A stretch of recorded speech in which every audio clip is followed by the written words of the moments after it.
All right, everybody, welcome back to the channel. Super excited for our guest today. Have a mentor of mine. He's also my boss, Gavin Ekstrom, one of the greatest salespeople I've ever met, and I mean that in the best way. Like Gavin's got like this magnetic personality, super smart guy, extremely successful in his career. I think so highly of you, Gavin. I appreciate you taking the time to come on the show. Well, I'm honored to be here. And, buddy, I love everything that you're doing. And I'm not your boss. We get to work together. I never look at it. I look at it as we get to work with each other and grow together. And I'm just honored to be on this journey with you because I know we're going to accomplish a lot of great things in this industry and beyond. Yeah, thanks, man. I appreciate that. Yeah, so I met Gavin when I was in the core.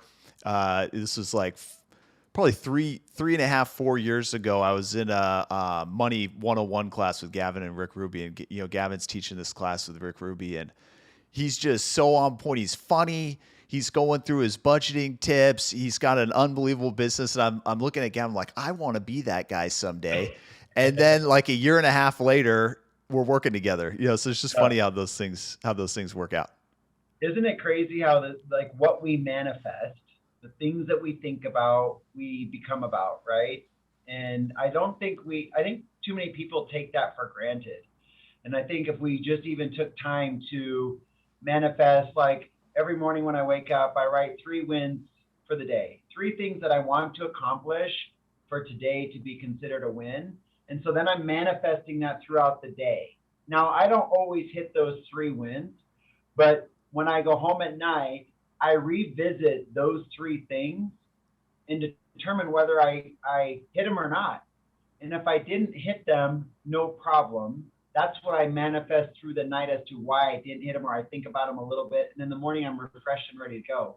So many people at night look at their social media, and that's what they start dreaming and thinking about through the night, which a lot of what is on social media is that it's the less of the social and more of the media of what we want, the narrative, and what we want people to think who we are and what we are versus the social side of it, which is the communication piece. So, hey, listen, I think we need to manifest more of who we want to work with, who we want to be like, and just go get it. That's amazing. That's an amazing tactic and tip. Yeah, that's awesome, dude. Well, so for people who don't know who you are, like tell us who you are. Where are you? What's your Yeah. family like? How long you been in the business? Well, I've got to start with my wife. My wife and I met back in I think it was 2003. We got married in 2007. We have 6 kids. We have a blended family. So I have a 22-year-old son and a stepson, and she has a 18-year-old stepdaughter, which we've been together now almost 18 years. And so you can do the math and figure that they've been in each other's lives since almost birth. And then we have 4 children together. So we have Ethan, Cicely, Beckett, London, Sebastian, and Mila. So initials spell bless, and then my last name Ekstrom, so it's bless me is how we broke it down. And I'm super blessed because early on I figured out that I'm an addict, and what I mean by that is I'm addicted to meeting people, to growing people, and this industry that's been so good to me. And so I pour my heart and soul into it, and at times I take my family for granted, and I'm sure I'm not the only one, but they're always supportive. They understand me and they allow me to be me, and have a phenomenal marriage and great kids. One of them, 22-year-old, is now in the mortgage industry, so I'm teaching him this mortgage game. I got into the mortgage industry when I was 20. Let's see, I was 19, just graduated high school, was going to my first semester of college at Salt Lake Community College. You said smart when you described me earlier. It's probably one of the first times I've heard somebody call me smart, so thank you. But I got to tell you, so you never know. Like nobody sets out to get into the mortgage industry, right? Like you went to college, you didn't sit and say, "Well, I'm going to be a mortgage lender." No one even knows what the heck we do. So 19, I'm working at a local shoe store, and a guy walks in, and I kind of size him up. He had a nice watch, he was dressed nice, And he comes in and he says, I need shoe trees and shoe polish. And so I said, go ahead and take a seat. I'll bring you some shoe trees and shoe polish. I looked down at his shoes and just realized that his shoes needed more than shoe trees and shoe polish. Guessed his size, and I've been selling shoes for a couple of years, so I figured it out. And 10 and a half, brought him out 4 or 5 pair of shoes. And lo and behold, he liked every single pair I brought him out. I sold him the extra shoe trees that he needed, as well as the shoe polish and shoe trees and shoe polish for those shoes. So it was like a $2,600 sale. This is back in 1993. That's a lot of money to spend on shoes now. Think about it back then, right? So the next day I come in to work, and there's a note from Bob Parks, and it says, call Bob Parks. And so when you're working retail, you think, man, Jeff, this guy's just going to return everything that I busted my butt to sell. And so I call him and I said, Bob, Gavin Ekstrom, we met last night. He said, yeah, son, you did a number on me. And now I'm like offended. I'm like, well, what do you mean by that? And so he says, I've never been sold that way in my life, but you're selling the wrong product. And I said, okay. Now I'm in Utah at the time, and in Utah, they're big for multi-level marketing. And so I said, listen, Bob, I just started going to college. I'm not interested in Amway, New Skin, any of these multi-level marketing programs. He says, no, I want to teach you about a mortgage. And so I said, I don't even know what that is, let alone how to spell it. He said, meet me for coffee. So I met him right there on the spot. He gives me an offer for $35,000 a year and 35 basis points for every loan that I close. I'm 19. I'm literally living with my brother at the time. So I take the contract to my brother and say, is this legitimate? And he said, sign it. So I signed it and I went to work. The first day that I showed up, he says, Gavin, I got to tell you something. Everybody in here has a lender and you're not it. And all the businesses out there, and he pointed to this apartment complex. So I literally went door knocking, door to door, and damned if every third or fourth house didn't invite me in. Now, Jeff, back then it was white, yellow, pink, carbon paper, press hard loan applications. So I literally had to go in and handwrite every application, right? So I get back after a day of door knocking, and then my script was simple. House prices, interest rates are great, and house prices are low. When do you plan on buying? That's all I would say. So I go back to Bob. I'm like, Bob, I got 10. And he's like, what do you mean you got 10? I said, I got 10 applications. You were right. There's a ton of business in there. I just can't do it all in one day. And he goes, Gavin, what I meant was the world is your oyster. You just have to go get it. And I said, well, I found it right there. You were right. Like old farm apartments in Utah, look it up. It still exists. And so that day we went through the applications based on the information I got. And then we had to send it off for credit, wait 72 hours to get the credit report back on thermal paper, and then determine whether or not they qualified based off the credit aspect of it. There was no credit scores back then, by the way. So we picked 3, and he's like, these 3 look doable, send them in. So we send them into underwriting. All 3 get declined. The same guy that was so excited to bring me on sees me in the hallway and says, we got to talk. And he said, Gavin, I might have made a mistake on hiring you. And I said, well, what do you mean? He says, well, these 3 loans that you turned in are all declined. And I said, Bob, the thing that you hired me on was my sales skills. You didn't hire me because I know how to do loans. So if you want me to learn how to do loans, you got to teach me. I don't need you to teach me sales. Just teach me the loans. So back then it was the 4155 and the Fannie and Freddie guidebook. And I went home that weekend, remind you, still 19, read them cover to cover. Went back on that Monday and said, Bob, this loan's doable. Here's why. This loan's doable. Here's why. This loan's doable. Here's why. And look at these other 2 are still doable, and I'll work on the rest. And lo and behold, they all got approved, and we closed them. That's awesome. Went back the next day and door knocked again and again until I got a cease and desist to the office to keep me off the property. And so then I transitioned my business and said, well, listen, if those loans I was doing would take a lot longer because they have to go buy a house. You know, back then it was 45 to 60-day process. It took forever. So then I went to big homes, $1 million plus properties. And I would literally knock on the door and say, your house looks tired. You're sitting on a ton of equity. Can I show you how we can fix it up? And I partnered with a contractor, and I would go door to door, damned if every 10th or 15th house didn't invite me in, different neighborhoods, because there's not many neighborhoods that had $1 million+ homes. And they were probably back then like 500,000. But long story short is that's how I got started. And that's how I learned sales, was just hitting the streets, going door to door. Wow, that's an awesome story. What, like, where does what was motivating you back then? Like, because I think for most people to just head out and start knocking on doors, that would be Yeah. really hard for them to do. So, like, where did that come from? What motivates you to do that? Yeah, so great. There's always a story, right? So I got to go back. I was 9 years old. My dad was a sales rep for a Western wear company, and he would go on the road for extended periods of time. And my parents like most parents, they were divorced. So my dad was stopping in to pick us up, and he had this big blue duffel bag. And inside the duffel bag were a bunch of these plexiglass quartz clocks. And he said, son, get rid of these. Don't let your mom see them. They're samples from a vendor I was working with. And I looked at him. I'm like, Dad, they're brand new clocks. Do we have to get rid of them? And he goes, well, just don't keep them in the house. So I literally remember, now from Utah, but the church would always go door to door and come and visit you, right? Mormon church.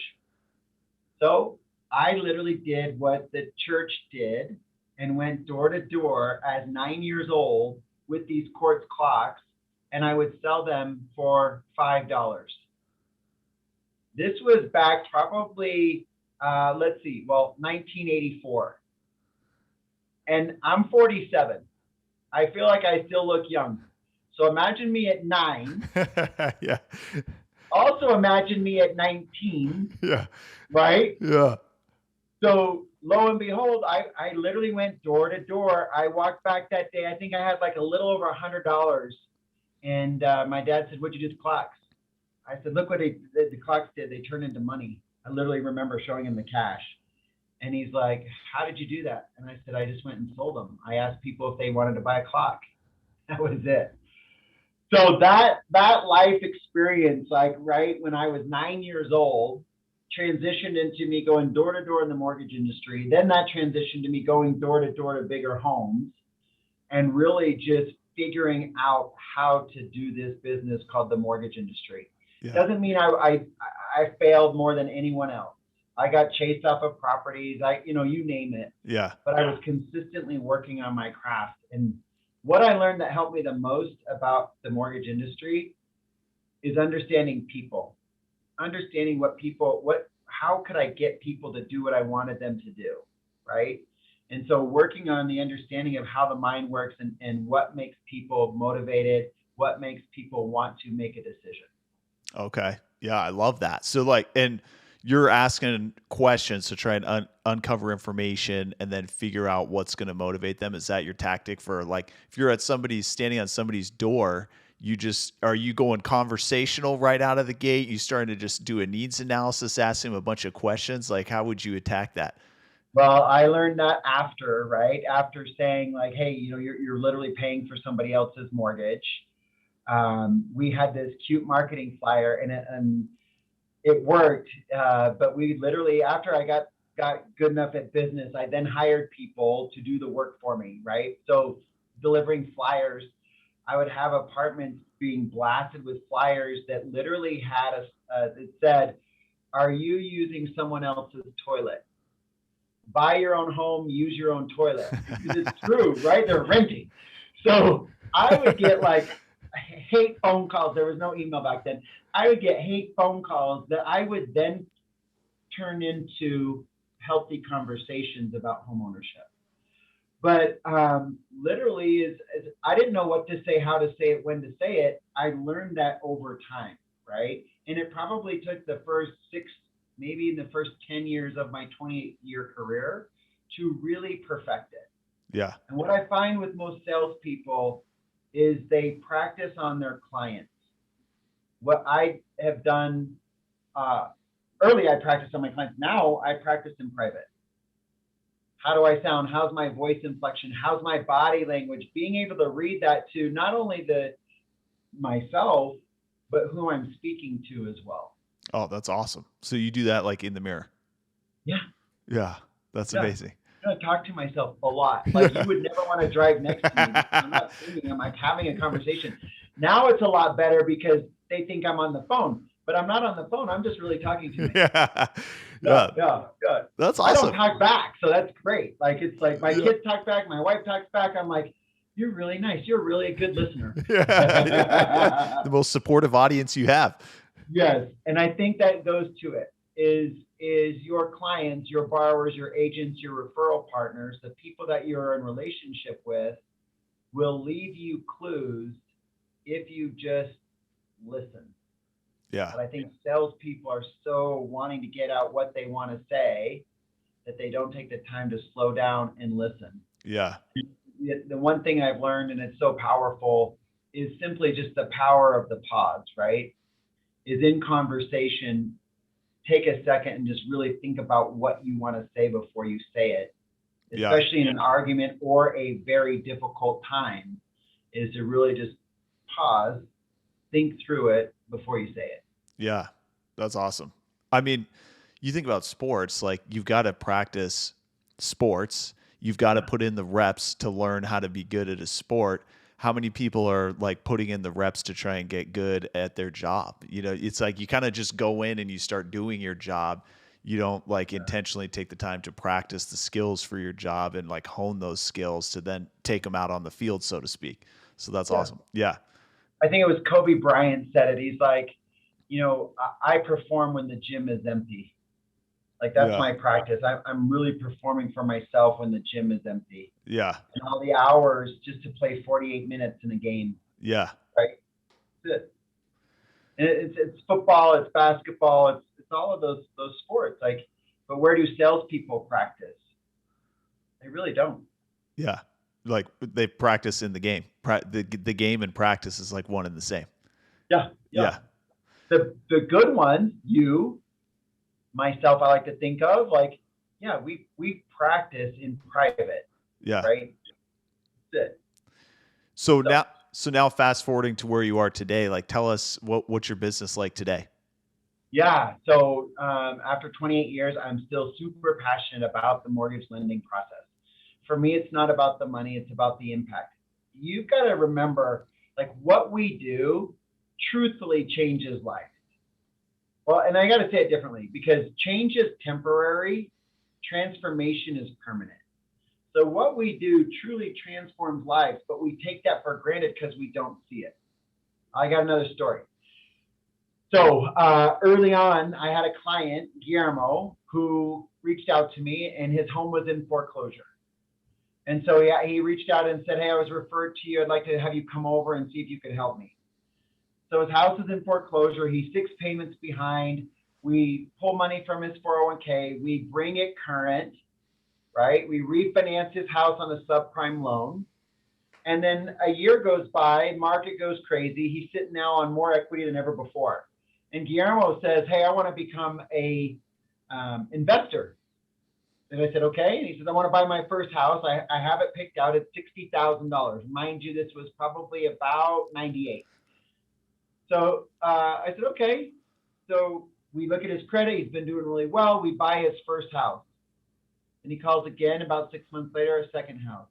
Then again, a third. He got up to 6 properties, okay? I relocated in 2004 to Colorado for a better lifestyle, when where I wanted to raise my family. And so I get a call. It was early 2005, and it's Guillermo's wife. And Guillermo passed away. And Guillermo, in his will, said, I want Gavin to carry me at my funeral. No way. Wow.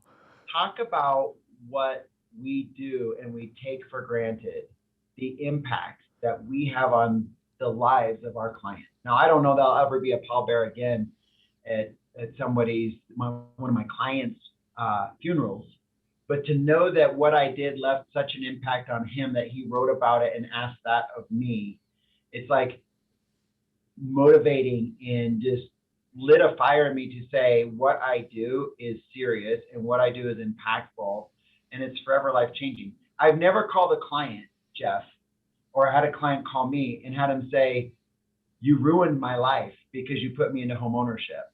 Yeah. What I always hear is, you've transformed my life by Yeah. taking me from renting or taking me from this situation and helping me here. Yeah. And so that's what that's what fuels me. It's like, whose life can I transform today? Yeah. That's You aw know what I that's an mean? amazing story. Yeah, that's a So best year last year, 600. It's an evil number, but 666 transactions, 235 million. I like to say we have the best region in cross country. We did just over 2.5 billion.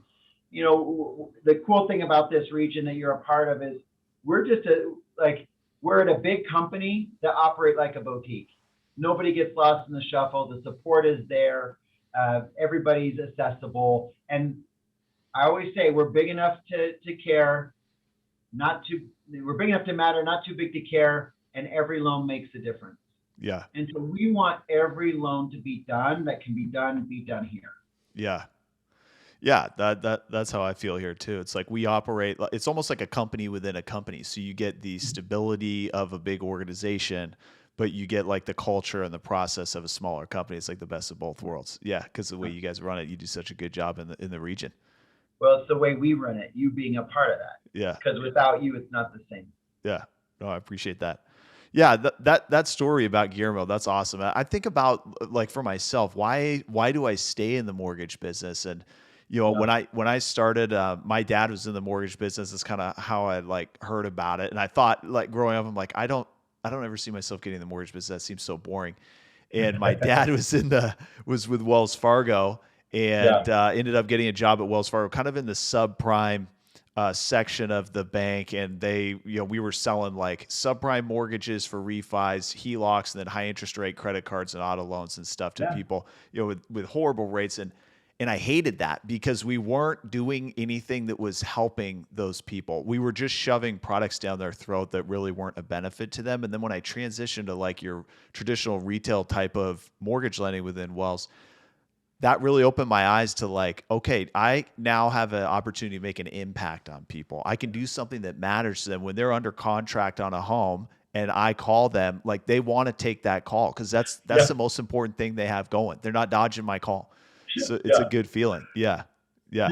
You're not the bill collector at that time. They actually are open to that communication. And Yes. yeah, there's so many different ways of lending, right? I remember a company way back when called the Associates, and it was like 2 points and 10%. That's hard money lending, but it was a mortgage company, and they had clients that were a high credit score client getting money from them, Wow. right? And so with regulation, which has only helped our industry, and I'm for it, it's only made it better. But through regulation, companies like that no longer exist, right? There are still non-QM loans that we're dealing with now that are helping those individuals that have the ability to repay the debt, and that's what's so important. Yeah, totally. So like you're a super busy guy. What does your average day look like? I mean, what are you doing most days and how do you fit it all in? So I'm very structured, right? But if I do not get to the gym, I'm a wreck. That's my therapy. So I don't let anything interfere with my gym time. So I'm working on being a 4:30 person, waking up at 4:30. I'm strictly at 5 a.m. right now. I'm working on that extra half hour because it's so beneficial just to have that me time. But I'm at the gym at 6, work out with a trainer from 6 to 7. I literally stop at the same coffee shop on my way home. I'm so routine. I just don't like things to take me out of my routine. I'm home by 7:30. I get about a half an hour with my kiddos, shower, to the office by 8. I live like literally 5 minutes door to door. And then I'm a slave to my calendar.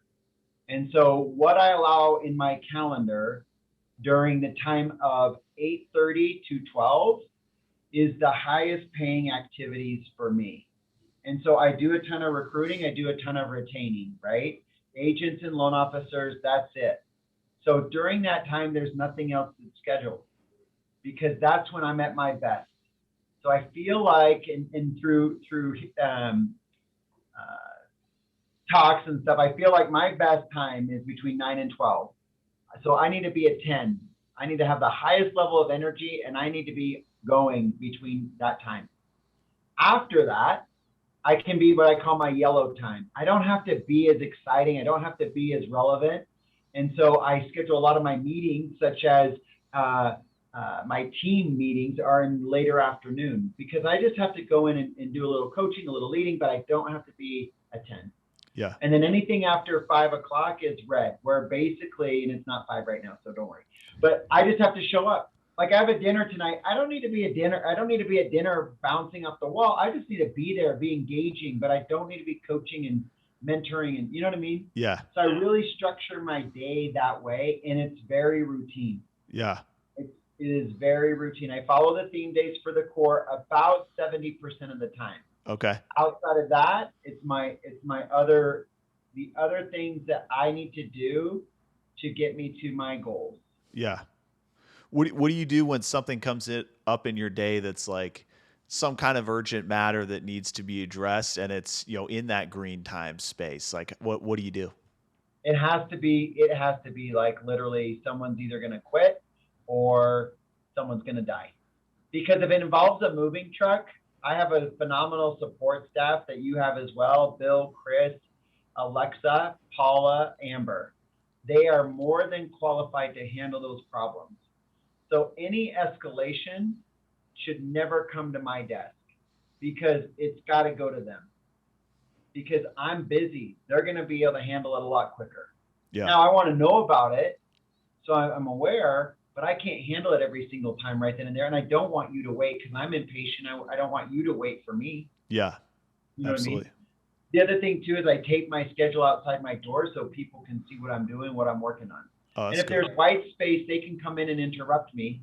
That's what it's for. But literally, I'm back to back. I'm running to the bathroom.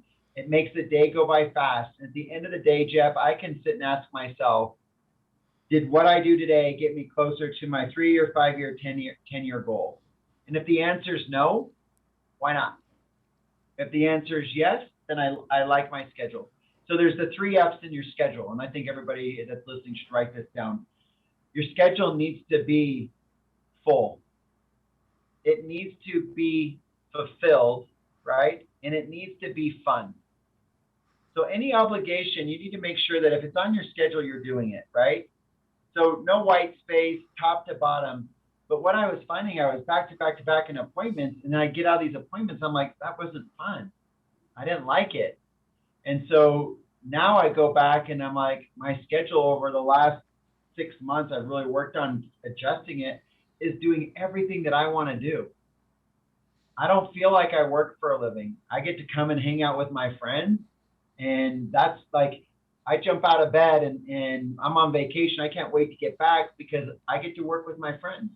And so it's not work when you're doing what we're doing. If you're truly passionate about it and love it, Yeah. so easy, you know? Yeah. So I'm very routine. I'm super routine. So yeah, that's awesome. There's so many good things you said there. And like thinking about your team, like the people who are closest around you and who support you in your team. I mean, what does that look like? Like on average, how long have those people worked with you, and how has that training process gone? Like, did it take a while to build that up to where you've got that support that can handle those other things that are coming in that you don't expect? How has that looked for you over the years? Yeah, training takes twice as long as you think. I'm not going to get mad if you make a mistake. I'll get mad if you don't make a decision. Now, can't make the same mistake over and over and over, right? Yeah. But with that said, is my leadership team on average, we've been together 8 years, and there's 7 of us. That's a long time. Yeah. Right? I say the mortgage industry, working with somebody in the mortgage industry is like dog years, 7 to 1. So these guys have put up with me for a long time. But these individuals want me to be successful. That's why they're here. They work hard for me to be successful. In return, they get compensated, obviously, but they get rewarded as well.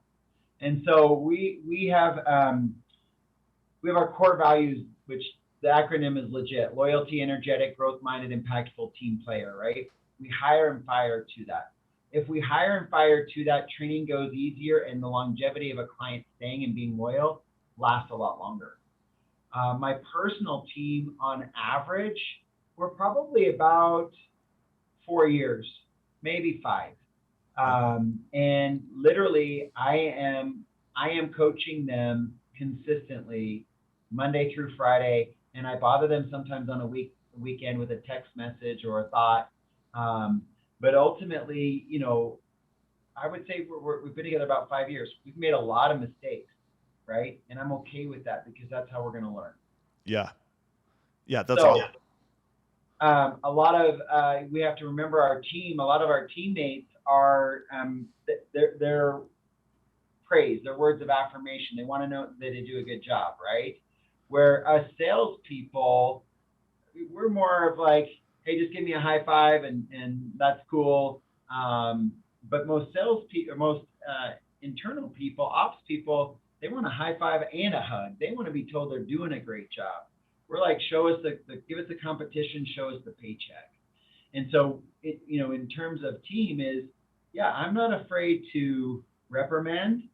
I'm not afraid to terminate if they don't follow my process. Yeah. Yeah. And they know it. I'm very easy to work with. I don't micromanage you. I don't need to, because if you follow the process, the great thing happens. We get a great review and we get a referral. We get more retention from our agents. I always like to. You have Chick-fil-A in Arizona, right? Yeah. Does it seem like it's always busy? Always. And Always. it doesn't matter. Every time you go to Chick-fil-A, if you say thank you, they're going to say my pleasure.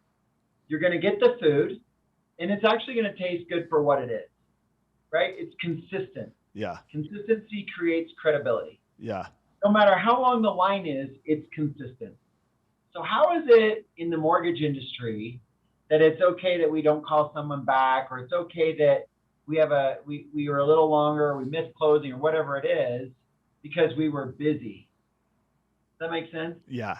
We need to run our businesses like a Chick-fil-A, to where you get a great meal at a fair price.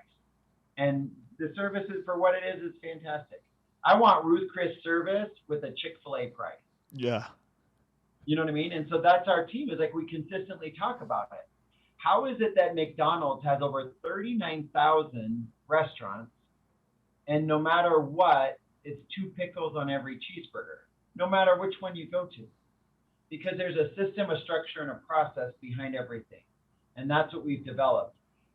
But here's the key ingredient, Jeff. Every company has a system, a structure, and a process. The 4th ingredient is the most important, and that's the people. My people are the best, and I'll put them up against anybody, because we've developed a system, structure, and process that they believe and bought into. It makes my life so much easier. Does that make sense? Yeah. That makes perfect sense. That's all really good information. How do you know if they're following the process? Like, how involved are you with what's going on a day-to-day basis? And do you have a way to measure that? Mm-hmm. Yeah. So we track every lead, right? I will make spot phone calls. I will pull the lead tracker at a given notice and quickly look it over and determine, hey, are we calling these people enough? Are we not calling them? We have the metrics on everything that we are doing as a team to be able to determine, are we following the process? And if we're not getting reviews online, right? We have now over 1,100 online reviews at 4.9 stars. If we're not getting those reviews every month, we're not doing a good job, right? A good job will lead to a review. We're 4.9 stars. I love 5, but we're human. A good review will lead to a great referral. And so now we're consistently working on that referral piece. Yeah. Okay. That's awesome. Does that make sense? Yeah, totally. Yeah. That's, like what I took from that, is hiring the best people. Like, that's where it all starts, is like the ingredients. You've got to have the good ingredients to make the food. If you start with bad ingredients, it doesn't matter how good your recipe is and how good your process is for cooking it. It's not going to be quality if you don't start with quality ingredients. Yeah, I think that also lead by example, right? And show them you care. If they know that you care, they're gonna climb a mountain for you. Yeah. I just want them to climb the mountain with me. Yeah. You know what I mean, I don't want to drag them up the mountain. I want them to be locked arms, side by side, going up that mountain.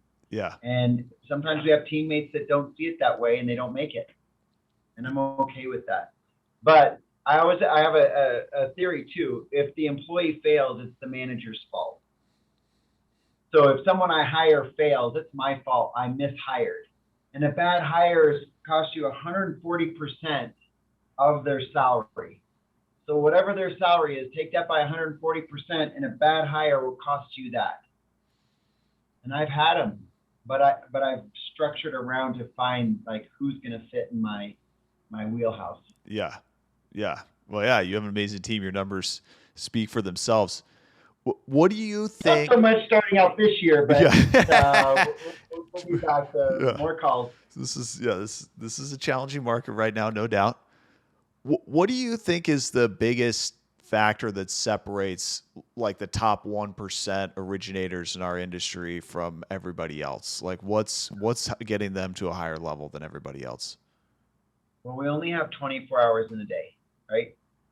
And it's using the time that you're working at the peak, right? Utilizing every minute matters, but also leveraging.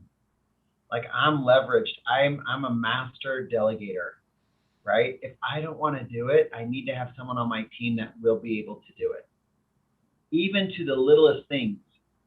So find what it is what's your purpose, what you want to do, and just do that at the highest level, and make sure that everything else that needs to be done is handled by somebody else. And the more that you can do that, and then just rinse and repeat, the success will happen. And I think just so often that there's a difference between quitting and failing. And I think a lot of people quit. I don't think they fail. I think they quit. And my analogy on quitting is getting to the 50-yard line and saying it didn't work, right? Never going to the end zone and knowing what that feels like to have a touchdown, right? A win. Go to the end zone and then determine whether you want to continue to do it or not. And maybe when you get to the end zone, it could be a fail. So I fail, but I don't fail. I don't fail at the 50-yard line. I'll fail when I get to the end zone. Look back and say, did I really like that? You know what I mean? Is that part of who I am? Is that how I want my business to be? Yeah. Yeah. Follow me? Yeah. Yeah. I love that. Like, so for somebody to be able to say this is like a loan officer who is operating solo right now and they're thinking about hiring that first person and they're scared to pull the trigger on that. Like, what would you say to them? Hire early and hire often, but don't hire so it's less that you have to do. You're hiring so they can do the stuff that will take it off your, like, here's the thing. The average person makes what, $22 an hour. Figure out what your hourly rate is. Simply take your gross commission by 2080, divide that by 12. You know what I mean? Like, or take it by 2080, then divide by 12. There's your hourly rate, right? So then calculate that hourly. Well, if your hourly is $100, you should only be doing $100 activities, right? And sending, like, putting the stamp on an envelope is not a $100 activity. Someone else should be doing that. But that first person should be to take that kind of that admin assistant stuff away from you. Does that make sense? Yeah. So have them work on the stuff, the mindless stuff. If, like, whatever it takes for you to be selling more frequently, that's what you should be doing. Yeah. And so I think what a lot of people do is they don't have a system, structure, process for when they hire an assistant. And so they just throw garbage at the assistant and the assistant quits. So develop the structure around it. Have a plan of, hey, this is what he or she's going to do in this role. I love that. Yeah, I love that. Yeah. Yeah. And then, I think it's hard for people, like, I think you hit it right on the head there. If they don't have a process, then it's hard for them to hire someone and put them into a process because they don't have a process. They're just kind of flying by the seat of their pants. And, some of the things I hear too is just like people scared to take on the salary, just scared to take on the cost, and they're worried about being able to grow when they make that hire and cover the cost. But like you were saying, you got to hire not to like replace hours, but to reduce hours, but to add hours. You take those hours and go focus them on sales activities and delegate the rest. how is Elon Musk able to do so much? He's got a great team around him. He's the idea, right? He's the visionary. He's got an integrator and somebody who executes on his vision better than he can. Yeah. Right? Yeah. And so the team knows what they're supposed to do and then produces the results, all still within the same 24 hours that you and I have. Yeah. Yeah, I've gotten to this place now in my business where I've realized my production manager, Sarah, she's way better at underwriting guidelines than I am. Like, it's not even close now. And she's 2 years in the business, but she's just got that mind. Like she can remember things so well. She can look at situations really well. And me, they give me a hard time for being the yes man. I'm like, yeah, let's do it. Let's do it. Let's do it. You know what? Because you're a salesperson. Yeah, that's I'm what a we're supposed to do. We're not underwriters. We're not underwriting loans, right? Yeah. Like, if there's a will, there's a way. I always say it's not a matter of if, but when. Yeah. Yeah. Right? Even if you have bad credit, it's not a matter of if we're going to get you into homeownership. It's when we're going to get you into homeownership. Yes. What's the path going to be? Yeah.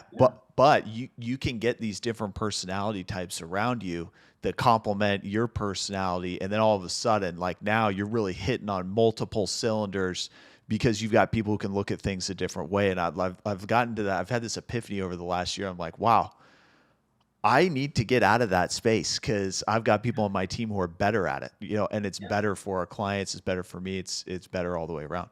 And congratulations to you for growing them to be better than you. Like the coach, the student one day will outperform the coach. Yeah. Right? Yeah. And that's kind of what you're seeing with Sarah in that role. Yeah. And listen, like, go get it, girl. You got this. You own it. I'm relying on you. And she wears that like a badge of honor. Yeah, right? Totally. So we're in a really tough market in 2022. This is one of the toughest markets I can recall. Like, what do you think is the number one thing that LOs should be focusing on right now in their business? So conversations, right? Really, I feel like you've got to have a plan of how you're going to execute in this market. And really, what can you do to help create inventory? That's the way I look at it. I think that it's a loan officer's, opportunity is what can I do to help create inventory? So we're calling our past clients, simple script is, you want to role play, Jeff? Yeah. All right, cool. So ring, ring. Hello? Hey, Jeff, Gavin Ekstrom, Cross Country Mortgage. We helped you with your refinance last year. How are you doing? Yeah, Gavin, how you doing, man? What's going on? I'm doing terrific. Hey, listen, we're just reaching out today because we're finding that a lot of homeowners are in this predicament. And what the predicament is we saved them a ton of money on their refi. We got them a better interest rate and a lower monthly payment. And yet the house does not fit their needs. The kitchen is too small. They have a master bedroom. They want a master suite. They have a 2-car garage. They want a 3-car garage. So I'm just reaching out to past clients to see, does any of that resonate with you? Well, I mean, we feel pretty happy in our house. You guys got us in this place like 2 years ago, and it's doing pretty good. So I don't know. It's hard to say if that really resonates with me. Well, let me ask you this question. What do you think your house is worth? I bet my house is worth $575. $575. Yeah. Jeff, if you could get $800,000 for your house in this market, would you consider selling? Well, I don't think you could get $800,000 for it, but yeah. I mean, if somebody was seriously going to pay $800,000 for it, sure, I'd look at it. Where would you move to next? I mean, it'd be nice to be a little bit more central, cut down on my commute. My commute's a little longer than I thought it would be with traffic. Yeah, and the cost of gas prices. I don't think you're driving a Tesla, or are you?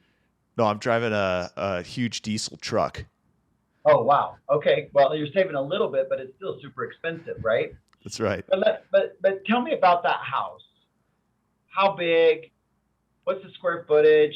Dream with me, if you will, a little bit. Yeah, I mean, if we were like, south end of Scottsdale, 2,200 square feet, we need at least 4 bedrooms. So we have 5, that'd be amazing. And we got to have a pool. We're in Arizona. This is the desert. Yeah. But yeah, I mean, that would be the dream right there. That's actually a goal of mine long-term to get up there. What do you think you'd have to spend? Probably 800. 800. Yeah. Great. So Here's what I want to do, Jeff. It looks like Sam McMullen was your real estate agent. I would like just to reach out to Sam, no cost, no obligation, to really give us an idea of what your house is worth in today's market, and then determine what you would really have to spend to find a 2,200 square foot home, 4 to 5 bedrooms in the location that you just told me, and see if this is even possible and if it even exists. No cost, no obligation. Would you give me that opportunity? Sure. I mean, yeah, I didn't think this would even be an option. This is something I've even thought about, but yeah, why not? I'll take a look at it. Cool. I'll be back to you. Give me about 3 to 4 days. I'm going to get back to you some information. I think you're going to be thoroughly impressed. Cool. Yeah, I appreciate you reaching out, Gavin. Hey, before I let you go, when we did your refi, did I do a good job for you, my team and I? Yeah, you guys killed it. It was great. Good experience. Good. Is there anything we could have done better? Got me a 0% interest rate.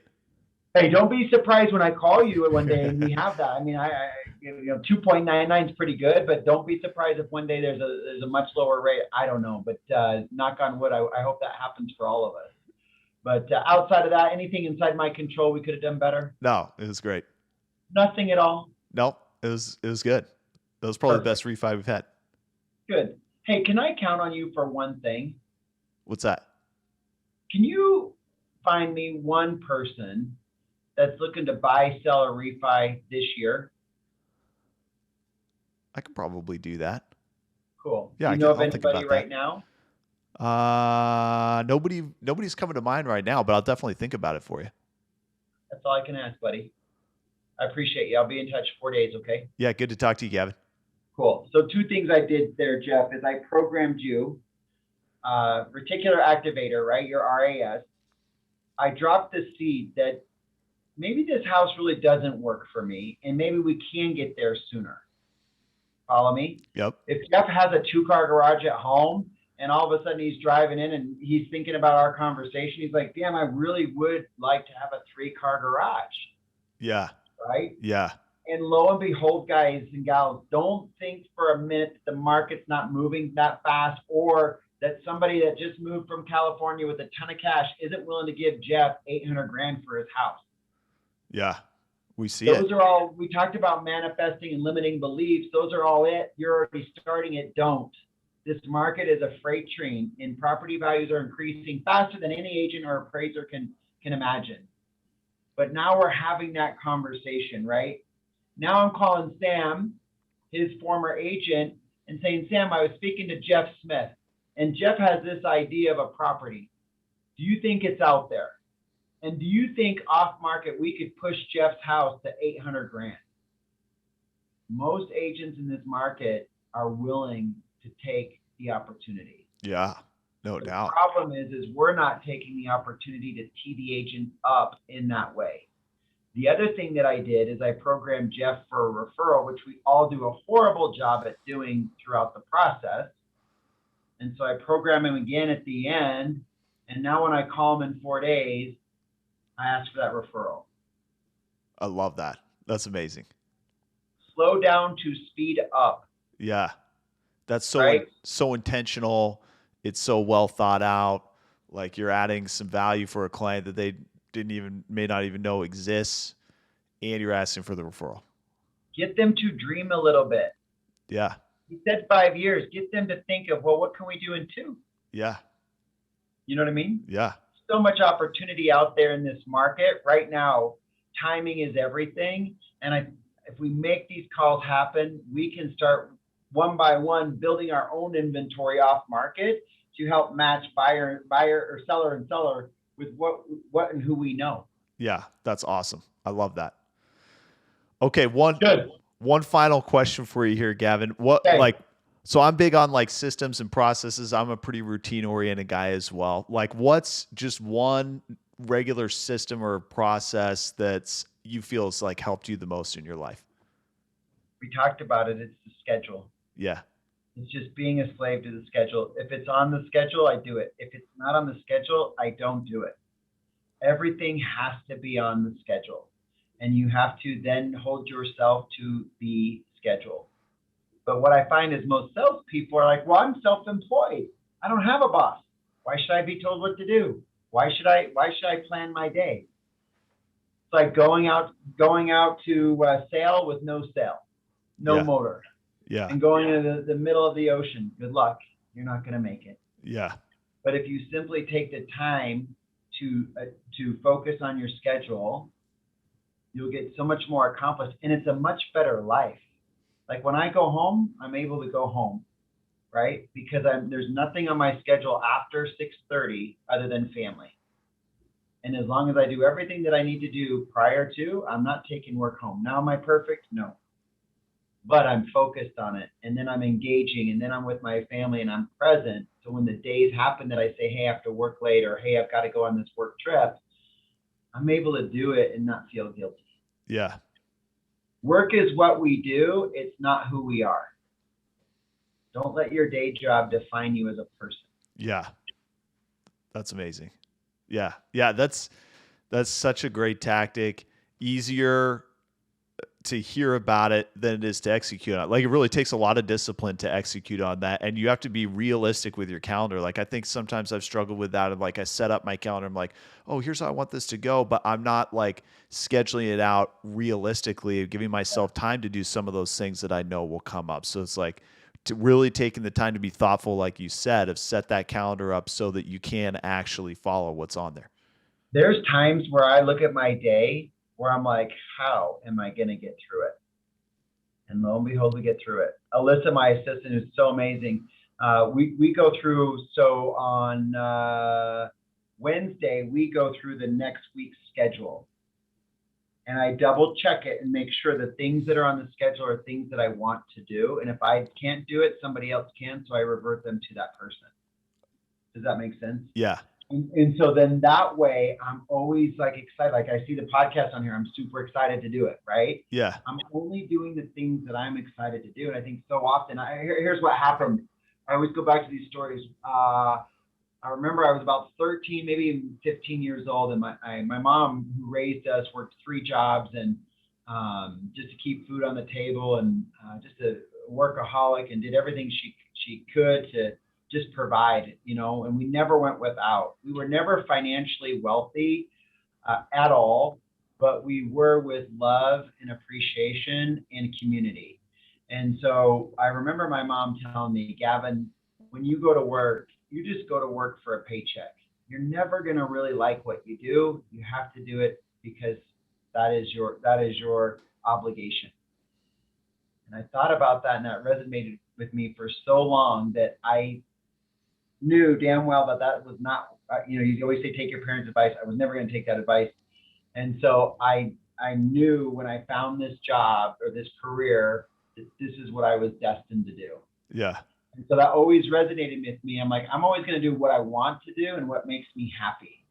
The other thing I think about is, what if I didn't go to work that day when Bob Parks came in, or I was busy helping somebody else? Would you and I be here today? Would I be doing something different? Like, what would that look like? Yeah. And I always knew that I was going to do something great.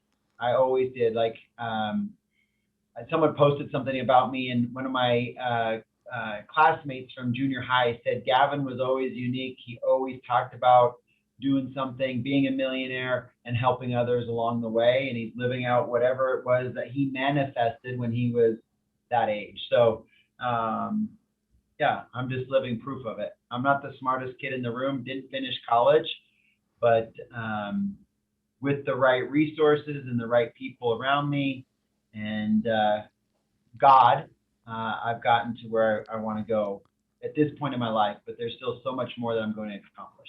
Yeah. That's an amazing story. Yeah. Gavin, you're, well, number one, I appreciate you taking the time to come on the podcast. This is awesome information. This has been so valuable. And you're somebody that I just think so highly of, a mentor for life. Like the fact that our paths have crossed, I just feel fortunate for that. And, I can't thank you enough for all that you do to support us and our branch, and working with you has been a blast, man. You do have fun at work, and Yeah. that's an amazing gift to be able to do those things and really enjoy it. And I think that's why people get so excited to be around you, because you're enjoying what you do, and that's infectious to everybody else in the game who's in the game with you. Yeah. we're winning championships, all of us, right? We're playing Yeah. at the highest level, and we're providing the best experience, not only for our employees, but the people that we have the opportunity to lend to. Yeah. And it truly is an opportunity in this market, Jeff. There are so many opportunities. You just got to do business a little bit different. And just remember this: what got you here is not going to get you there. You're still going to have to do what got you here to compound it to go there. You just need to know where there is. Take Yeah. a minute, write your 5-year journey, where you want to be in 5 years, and make sure everything that you do today is leading you up to that. Yeah. I love it. That's it. I love it. Good. It's amazing. Thank you, Gavin. Appreciate you taking the time, man. Good to see you. Good to see you. Tell your wife hello, and I need to get out there and see you guys again soon. Yeah, that sounds good. Same here. Send our hellos to Amber. All right, buddy. Talk to you. See ya. Bye-bye.